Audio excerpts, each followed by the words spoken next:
जिनके बच्चों ने आर्ट्स लिया होता था उनकी मम्मियां मोहल्ले में बाहर नहीं निकल सकती थी। उनकी मम्मियों को लगता है कि अरे यार ये बाहर जाते ही पड़ोसन ताने मारेगी कि तुम्हारा बेटा आर्ट्स, आर्ट्स को इतनी हे दृष्टि से देखा जाता था कि आर्ट्स ये कौन लेता है। मैं जब 2010 में नई नई तैयारी करने के लिए आया ना, तो मुझे रूम नहीं मिला।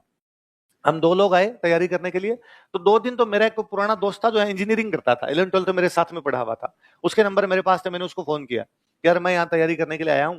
तो उसने कहा एक बार तो मेरे रूम पे आ जा, फिर तेरा सेटल कर लेना रूम। अब 2 दिन तो उसके पास रहे, अब उसके सारे इंजीनियरिंग वाले दोस्त रहे। आप किसी के, वो 4 लोग ऑलरेडी थे 2 कमरों में, ठीक है, हमें 2 दिन सुला लिया, वो खूब है। अब न तो हमारी वहां पढ़ाई हो सकती है, वो भी डिस्टर्ब हो रहे हैं हमारी वजह से, क्यों हम तो मेहमान होकर रह गए, हमें फटाफट रूम चाहिए, इधर उधर घूमे। तब ये पीजी वाला सिस्टम होता ही नहीं था, तब ये था अपने अपने रूम लो और अपना अपना खाना बनाओ, रहो या कुक रखो, खाना बनवाओ उससे। तो हम रूम ढूंढ रहे, पर कोई रूम नहीं मिल रहे हमें। कोई मिल रहा तो बहुत महंगा मिल रहा है, इतने रुपए हमारे पास में नहीं, कोई अच्छा नहीं मिल रहा। तो हमने हमारे एक बीकानेर में किसी एक सीनियर को फोन किया कि हम ऐसे ऐसे यहाँ उलझ गए, कोचिंग में एडमिशन ले लिया, 2 दिन से कोचिंग तो जा रहे हैं पर रहने का जुगाड़ नहीं है, लोगों के बाहर बन के बैठे हुए।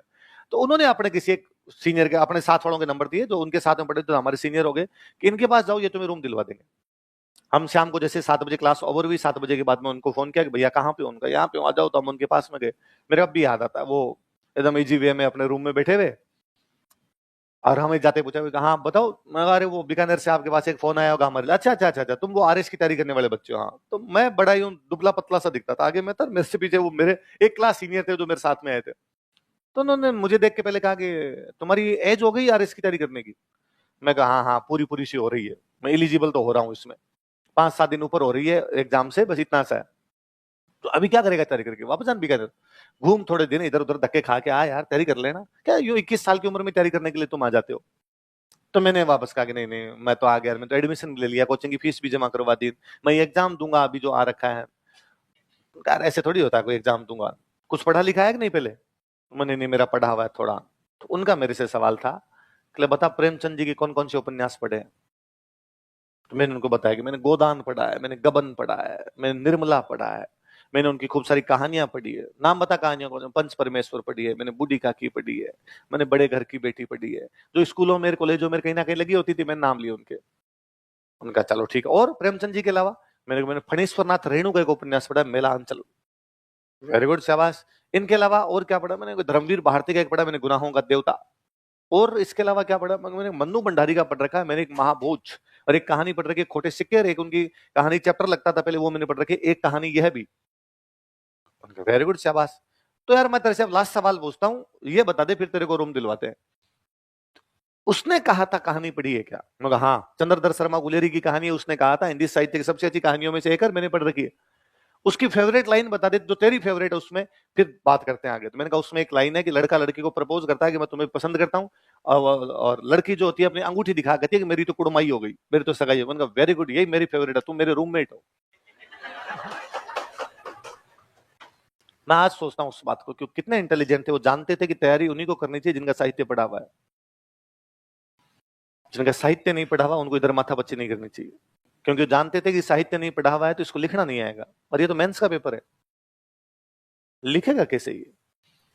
फिर हमने नोटिस किया कि हमारे आसपास में भी लोग होते हैं उन सबका साहित्य पढ़ा होता। फिर हमने नोटिस किया कि दिलीप सर क्लास में डेली हर 4 5 दिन में एक कोई बात आती, अरे वो चित्रलेखा पढ़ा है कि नहीं पढ़ा, कि सर नहीं पढ़ा हुआ चित्रलेखा, हाँ लाना चित्रलेखा, लाना चित्रलेखा पढ़ना, चित्रलेखा लाए पढ़ा। अगले 4 5 दिन बाद सर ने वापस कहा उदय प्रकाश की तिरिच किस किसने पढ़ा है, तो तिरिच तो नहीं पढ़ा, तो तिरिच लाना पढ़ना। तो 10 15 दिन बाद वापस आया कि वो पीले स्कूटर वाली लड़की, पीली छतरी वाली लड़की, वो उपन्यास किसने पढ़ा है, तो वो तो नहीं पढ़ा, पढ़ना, पीली छतरी वाली लड़की लाके पढ़ा। समानांतरिक दुनिया कितने लोगों ने पढ़ रखी है, तो 2 4 ने हाथ खड़े किए, लाना राजेंद्र यादव की बुक लेके समानांतरिक दुनिया, वो पढ़ी। धीरे धीरे धीरे धीरे कोचिंग के साथ साथ में कोई 50 उपन्यास पढ़े। सर बताते, वो हमारे लिए वो था कि ये बाइबिल की लाइन है, करनी है, ये तो गीता में लिख दिया गया, ऐसा करना ही है। ये तो कभी कहा ही नहीं क्या बाहर पढ़ना है, क्योंकि तुम पढ़ते ही थे। ज्यादा दबाव इस बात पे था कि कौन कितने पढ़ता है। कोई कहता है यार मैं तो राजस्थान पत्रिका दैनिक भास्कर पढ़ता हूं, तो कोई दूसरा कहता है नहीं यार मेरे तो अमर उजाला भी आता है, नेशनल न्यूज भी तो देखनी होती है। मैं बीकानेर पढ़ता तब से जनसत्ता पढ़ा करता था, तो मेरे को जनसत्ता अच्छा लगता, तो मैं जनसत्ता मंगवा लिया करता, कि उसमें यूपी बिहार की खबरें, चटपटी खबरें अच्छी आती थी, वो पढ़ लिया करते। यहाँ आके थोड़ा इंग्लिश वाला, वहाँ बीकानेर में थोड़ा इंग्लिश वाला पढ़ता था मैं, फिर यहाँ आने के बाद और हुआ यार इंग्लिश वाला और पढ़ा जाए, इंडियन एक्सप्रेस पढ़ेंगे, बीकानेर में हिंदुस्तान टाइम्स और टाइम्स ऑफ इंडिया मिला करते, तो वो लेके आया करते थे। इसलिए बेसिक नीड है इस तैयारी की। लोग सारे ग्रेजुएशन करने के बाद आते थे, इतना पढ़ के आते थे। आपके साथ समस्या है कि आप ग्रेजुएशन से पहले आ गए, इसलिए पढ़ावा नहीं है, अब पढ़ लिया जाए। सिलेक्शन उनके होंगे जिनके इस प्रकार की चीजें होगी, है ना। आप उस दिन भी आप यदि नोटिस करेंगे तो ज्यादातर ने कहा था कि करंट साथ में जोड़ लिया जाए तो ये हो जाएगा। वैल्यू एडिशन इसी को बोलते हैं। और वैल्यू एडिशन का क्या मतलब, ये है क्या कि मैंने राजस्थान जी के पढ़ा दी, वापस राजस्थान जी के और कहीं से पढ़नी है जाके। यदि मैंने राजस्थान जी के पढ़ा दी उसके बाद राजस्थान जी के कहीं और से पढ़नी है, इसका मतलब मैं मास्टर खराब हूं। फिर मतलब ही क्या निकला, मैंने पढ़ाया स्टूडेंट उसके बावजूद और पढ़ रहा है, फिर मैं क्यों पढ़ा रहा हूं यहाँ पे। तब तो कोचिंग और मास्टर दोनों बदलने की आवश्यकता है। नहीं पढ़ने अपने ऐसे किसी मास्टर के नोट्स, नहीं पढ़ने ऐसे किसी कोचिंग के अंदर। ये तो यही है, करंट जोड़ा जाए साथ में। अखबार पढ़ते पढ़ते पढ़ते पढ़ते पता नहीं कितनी बातें आपके दिमाग में आ जाएगी जो बिना लिखे आपके दिमाग में जाएगी, आंसर में उतरेगी। इसलिए 1.5-2 महीने हम केवल और केवल पढ़ेंगे, केवल और केवल याद करेंगे। डेली डेली होना ये चाहिए कि अगले 10 दिन बाद में जॉर्ज थॉमस जो है वो 10वीं बार पढ़ा जाना चाहिए। जब क्लास 10वीं क्लास तीसरी है, जब 10वीं क्लास चल रही हो, तब आप यूं आंखें बंद करके यूं रिवीजन करो तो यूं आए कि हाँ मेरे नोट्स में पहले पन्ने पे क्या लिखा है कि जॉर्ज थॉमस जो है आयरलैंड का है, मराठों का बड़ाई सेनापति था, जयपुर उदयपुर बीकानेर पे अटैक किए, military memoirs of George Thomas लिखी, 1800 में राजपुताना शब्द का प्रयोग किया, 5 विलियम फ्रैंकलिन ने प्रकाशित करवाई। इसको तो कहते हैं पढ़ाई।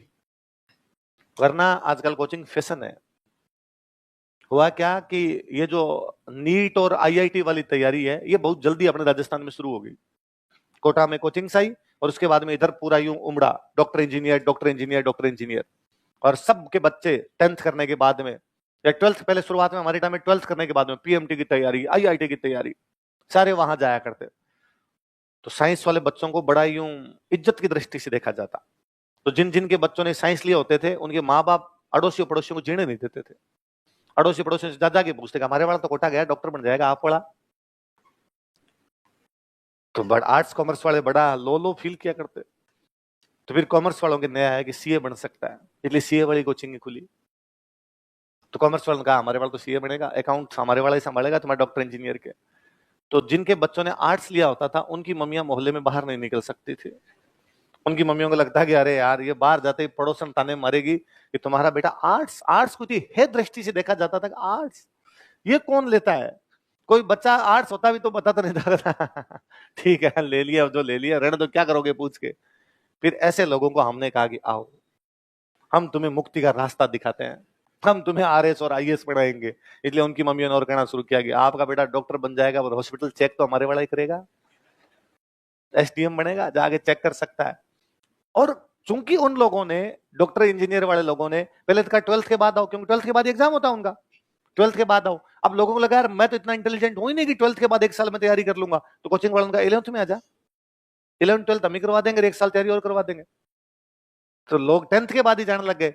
तो कोचिंग वालों को हमें और लगा अरे यार 10th के बाद ही आ रहे हैं, तो कोचिंग वालों का 6 में क्यों नहीं आते तुम।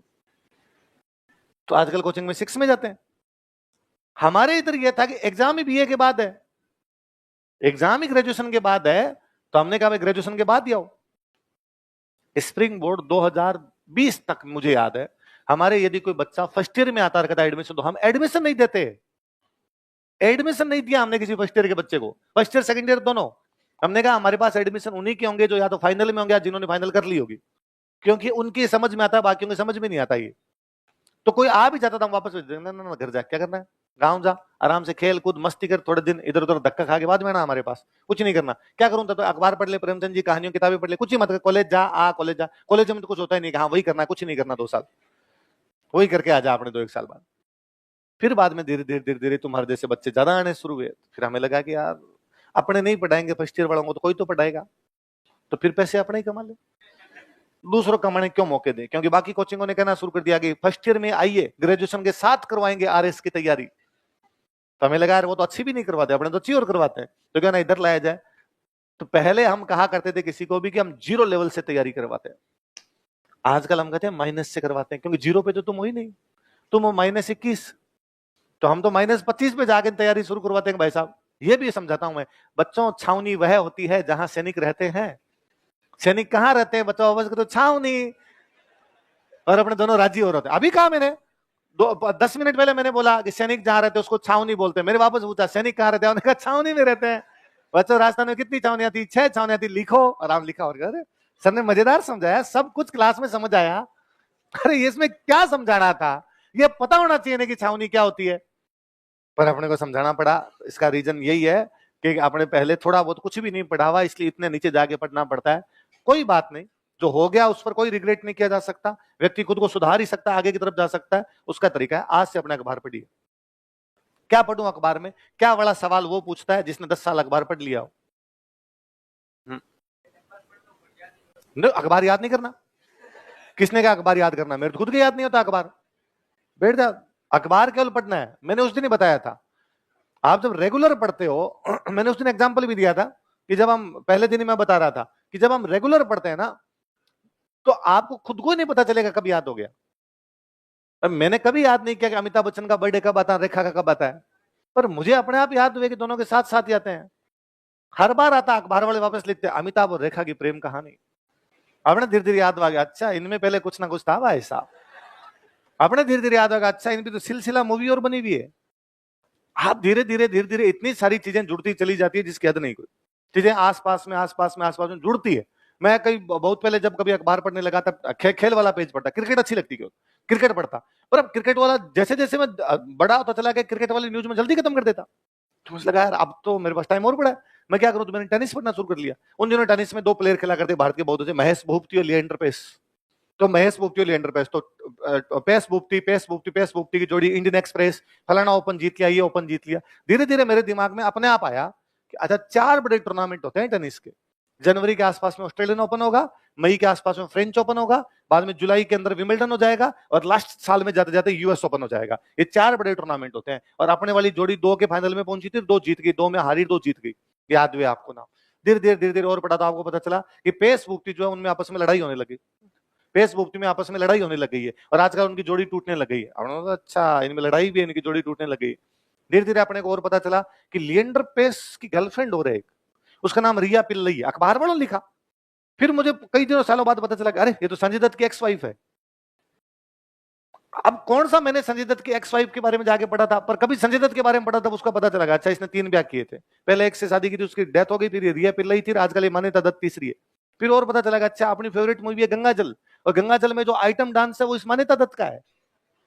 फिर पता चला कि संजय दत्त ने शादी करने के बाद में उस मूवी का वो आइटम डांस हटवा दिया। आजकल मूवी देखते तो आइटम डांस नहीं आता है।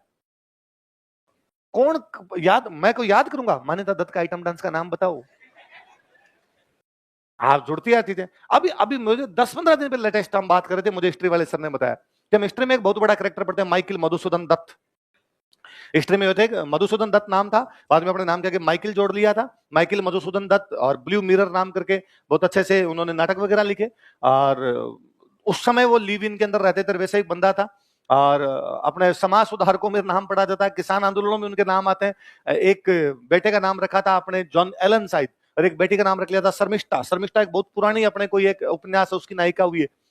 तो लगता है यार ये बड़ा अजब गजब आदमी यार, अंग्रेजी संस्कृति को भी उतना ही चाहता है, भारतीय संस्कृति को इतना ही चाहता है। मुझे 10-15 दिन पहले हिस्ट्री वाले सर बता रहे थे कि माइकल मधुसूदन दत्त का पड़पोता सड़पोता है लिएंडर पेस।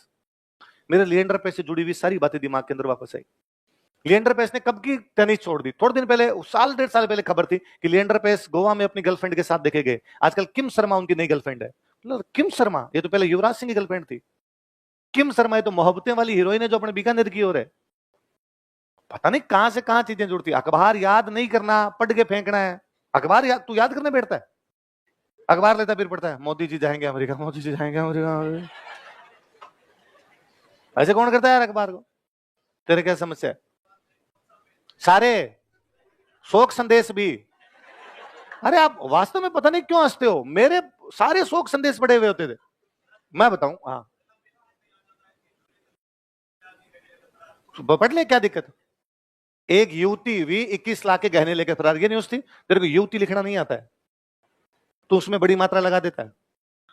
मैं बताऊं, मैंने जब मेरे अखबार सबसे पहले कभी 4th-5th क्लास में पढ़ा होगा, घर पे अखबार आता था, क्या 4th-5th के बच्चे को क्या पता होगा कौन सा पेज पढ़ना चाहिए? जो सामने है वो पढ़ा। देखा पापा कौन सा पेज पढ़ रहे हैं, कि वो पहला पन्ना पढ़ रहे थे, अपने पहला पढ़ा।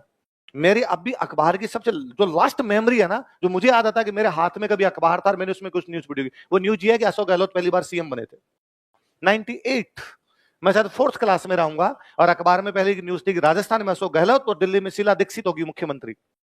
मेरे को अब भी याद है यार, ऐसी मैं तो अशोक गहलोत का नाम पहली बार पढ़ रहा था, अशोक गहलोत नाम का कोई आदमी दुनिया में रहता है। और उस दिन अच्छा ये कोई मुख्यमंत्री नाम की चीज होती है, ये बनेंगे मुख्यमंत्री बनेंगे अपने। मैंने 4th से शुरू कर लिया, इसलिए उस समय जो सामने आता थोड़ी वो न्यूज, क्रिकेट में खेलता था तो क्रिकेट वाली न्यूज पढ़नी शुरू की। मैं पापा को देखता कि वर्क पहली भरते थे, तो मैंने वर्क पहली भरना शुरू किया, कुछ ही नहीं आता, पापा से पूछ पूछ के भरता। ये आरामदायक कुछ है शब्दों में क्या कहते हैं, वो कहते आगे पीछे वाले दूसरे बता के लिख दे सुविधाजनक। हाँ सुविधाजनक। ये जय आ गया, नीचे लिखा हुआ है कमल, क्या लिखूंगा जलज, नीचे से वापस हो रहा है जय लय जय, ये लय आ गया। और इधर ये दूसरा शब्द आ रहा है कि ताल, इसको क्या लिखूंगे लय। ये आगे लिखा हुआ है जो और जो को 2 शब्दों में क्या कहते हैं, हमने कहा लिख दे यव, यव भरा। ये 3 अक्षरों में वस्त्र को लिखना है और वैसे शुरू करना क्या, वसन प्रेहवची यादवी, पता नहीं कितनी सारी चीजें। अब शुरुआत में अब और कुछ समझ नहीं आता, तो मैं शोक संदेश पढ़ा करता, वैवाहिक ही पढ़ता, मैंने खूब पढ़े हैं, वर चाहिए वधु चाहिए। 6-7 के बच्चे को, मेरे को तो उस समय 6 में तो वधु नहीं चाहिए होगी, है ना। अब पर फिर भी मैं पढ़ता, अच्छा ये अग्रवाल समाज, ये अकायस समाज, ये समाज, शोक संदेश। मेरे को बड़ा ताज्जुब होता था शोक संदेश कि कई आदमियों को जो शोक संदेश खूब सारे होते हैं, कईयों को तो एक ही क्यों आता है। फिर धीरे धीरे पता चला जिनके खूब सारे होते हैं वो कोई बड़े आदमी है, इसलिए उनके लोगों ने खूब सारे दिलवाए हैं। और जिनका एक दिया उनकी केवल सूचना है कि फलान जी की डेथ हो गई है, तीये की बेटा किस दिन होगी, हम राजे जगहों के नाम याद होने शुरू हुए कि ये फलाना शौक से निम्बा हेड़ा चित्तौड़गढ़, तो अपने याद हुआ कि निम्बा हेड़ा चित्तौड़गढ़ में है। और कोई जगह मालपुरा टोंक, है ना। मेरे साथ वीडियो में किसी ने जयपुर क्रॉस नहीं किया, तो क्यों इधर वाले इलाकों के नाम पढ़ते। धीरे धीरे और आपको पता चला कि ना ये नहीं पढ़ने होते, आपकी समझ विकसित होती है। तो आया कि ना यार क्या पढ़ा जाए, तो मैं कोई 11th-12th में आसपास था, तब ये था कि संपादक की पढ़ने, ऑडिटोरियल पढ़ने, ऑडिटोरियल वाला पन्ना पढ़ा जाए। पर मैं आपको फिर कहूंगा आप सब कुछ पढ़ो, कुछ भी नहीं, ये कतई बुरी बात नहीं। युवती 21 लाख के गहने लेके फरार हुई, युवती लिखना सीखेंगे हम। आप अधिकतम बच्चों को लिखना नहीं आता, ऊ की मात्रा छोटी लगानी बड़ी, आप जयपुर में बड़ी मात्रा लगाते हैं। अखबार सिखाएगा आपको, इतना कुछ सिखाएगा। हम क्या है आजकल तुम्हारे साथ दिक्कत आने लग गई, तुम किसी भी काम को करने से पहले उसमें क्यों कैसे कब जोड़ लेते हो ना। ब्लाइंड फेथ, पढ़ना है तो पढ़ना है, ये रहे ना। मैं कहता हूँ दिलीप सर ने जब कभी कहा होगा ना कि उदय प्रकाश का त्रिच पढ़ना, उस दिन शाम को त्रिच लाए थे उधार मांग के रुपए। कभी किसी ने नहीं पूछा कि उपन्यास पढ़ने से सिलेक्शन कैसे होगा। सर ने कहा तो कुछ ना कुछ तो काम आता है, आएगा ही। पढ़ा, अगले 10 दिन तक उस पर क्लास में बैठे किसी स्टूडेंट से डिस्कस और किया 7 वर्ष, तूने पढ़ा त्रिच, वो कैरेक्टर कैसे लगा तुझे। क्रिएटिविटी खुलती है दिमाग की, आप किसी से बात करने लगते हैं, किसी कैरेक्टर पे बात करने लगते हैं, कैरेक्टर की तरह सोचने लगते हैं। साहित्य उपन्यास इतना कुछ सिखाता है हमें। तो ये सवाल सब बंद कीजिए और आप ये तो मानिए कि कोचिंग क्या चाहती है, अधिक से अधिक सिलेक्शन हो या कम से कम हो। तो अधिक से अधिक सिलेक्शन होने के लिए जिन जिन चीजों की आवश्यकता होती है सब बताएंगे। मैं क्या आपको पहले से पर्सनली जानता हूं किसी को, तो क्या मेरी और आपकी कोई दुश्मनी हो सकती है। क्या मैं ऐसा कर सकता हूं कि मैं आपको कह दूंगी अखबार पढ़ो और मन ही मन सोचता हूं बर्बाद कर दूंगा, ये तो अखबार पढ़ेंगे नोट्स तो पढ़ेंगे नहीं, सब फेल हो जाएंगे, मजा आ जाएगा। इस बैच में से किसी का सिलेक्शन होने तो घाटा है ना। जब सिलेक्शन नहीं होंगे तो कोचिंग के सिलेक्शन कम होंगे, कोचिंग के सिलेक्शन कम होंगे तो कोचिंग में बच्चे कम आएंगे, कोचिंग में बच्चे कम आएंगे तो सर हमें निकालेंगे कि जाओ। तो मैं तो यही कहूंगा ना, खूब सारे हो। खूब सारे होने का मैं तरीका जानता हूं यार, खूब सारे तभी हो सकते हैं जब बच्चों का दिमाग खूब विकसित होगा। दिमाग विकसित होने क्या तरीके, ये तरीके हैं, ये काम में लिया जाए तो पल्ले पड़ी चीज है तो करना। इतने यूं क्यों कब कैसे कुछ ही नहीं है, पढ़ना है ना, अखबार पढ़ना है जो अच्छा लगे। टेम्पो ट्रेलर की भिड़ंत में 8 मरे 9 घायल, भिड़ंत में नया कहां आता है पता चलेगा, डय के नीचे बिंदी लगी है कि नहीं लगी पता चलेगा, नया नहीं ऊपर यदि बिंदी आई तो कहां पर बिंदी आई तुम्हें नहीं आता है, क्यों कहां लगानी कहां नहीं लगानी है उसके बारे में हम जानेंगे। टेम्पो ट्रेलर, टेम्पो में 2 मात्रा आएगी, टय के ऊपर एक आएगी, ओ के ऊपर एक आएगी, 2 आएगी। ट्रेलर कैसे लिखेंगे, बिंदी कहां पे लगेगी, टेम्पो ट्रेवलर मैं लगाएंगे कि नया लगाएंगे, क्या मैं और नया दोनों के लिए बिंदी आ सकती है, हमें नहीं आता ये भी।